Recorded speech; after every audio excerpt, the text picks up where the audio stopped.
आज आपल्याला नवीन रेसिपी पाहिजे आहे ते म्हणजे रताळ्याची भाजी। तर पाहू शकता इथे रताळी घेतलेली आहेत आणि स्वच्छ धुवून रताळी घेतलेली आहेत। जी वरची माती असते ती निघली पाहिजे, नाहीतर मग कचकच लागेल। तर स्वच्छ रताळी ही धुवून घ्यायची आणि जाड जाड असे काप करून घ्यायचे, जास्त पातळसर पण करायचे नाहीत। माझ्या चॅनलवरती जर तुम्ही नवीन असाल तर व्हिडिओला सबस्क्राइब केलं नसेल तर सबस्क्राइब करा आणि शेजारील बेल आयकॉन देखील प्रेस करा असेच नवनवीन व्हिडिओ पाहण्यासाठी। तर पाहू शकता छानपैकी आपण इथे काप करून घेतलेले आहेत आणि रताळ्याची आपण साल देखील काढलेली नाहीये। तर अशाच पद्धतीमध्ये आपण गोल गोल काप करून घ्यायचे आहेत।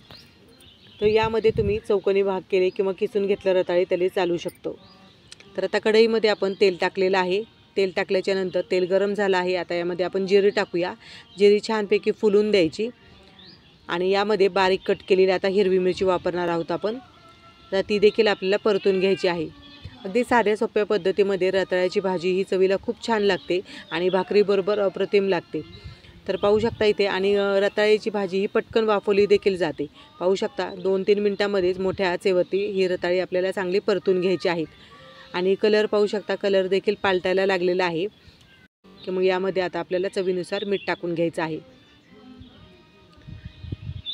तर मीठ टाकल्याच्या नंतर पुन्हा एकदा आपल्याला रताळी चांगले हे परतून द्यायचे आहेत। आणि आता थोडेसे परतल्याच्या नंतर त्याच्यामध्ये पाण्याचा थोडासा शिपका मारायचा आणि 2 मिनिटं मंद आचेवरती आपल्याला वाफ काढायची आहे।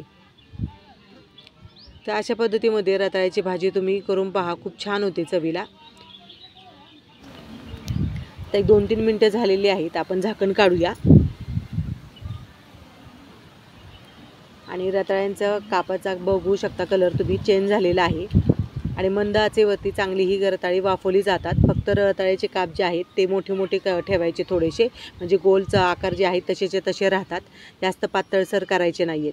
तर पाहू शकता आपली रताळी छानपैकी वाफवली गेली आहेत। आता यामध्ये आपल्याला भाजलेल्या शेंगदाण्यांचा कूट टाकायचा आहे। जास्त बारीक पण नाही करायचा, थोडासा जाडसर स्वरूपामध्येच ठेवायचा। आता कूट टाकून घेऊया आपण। तुम्ही नक्कीच या नवरात्रीमध्ये अशा प्रकारचं रताळ्याचे काप किंवा रताळ्याची भाजी करायला अजिबात विसरू नका, खूप छान होते चवीला।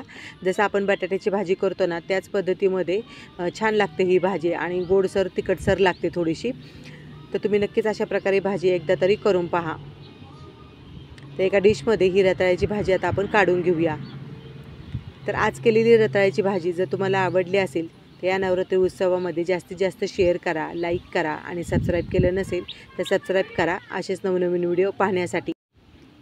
विविध प्रकारचे फराळाचे पदार्थ मी दाखवलेले आहेत, तर तुम्ही नक्कीच चॅनलवरती जाऊन ते पदार्थ तुम्ही पाहू शकता आणि नक्कीच अशी रताळ्याची भाजी एकदा तरी करून पहा, खूप छान लागते चवीला।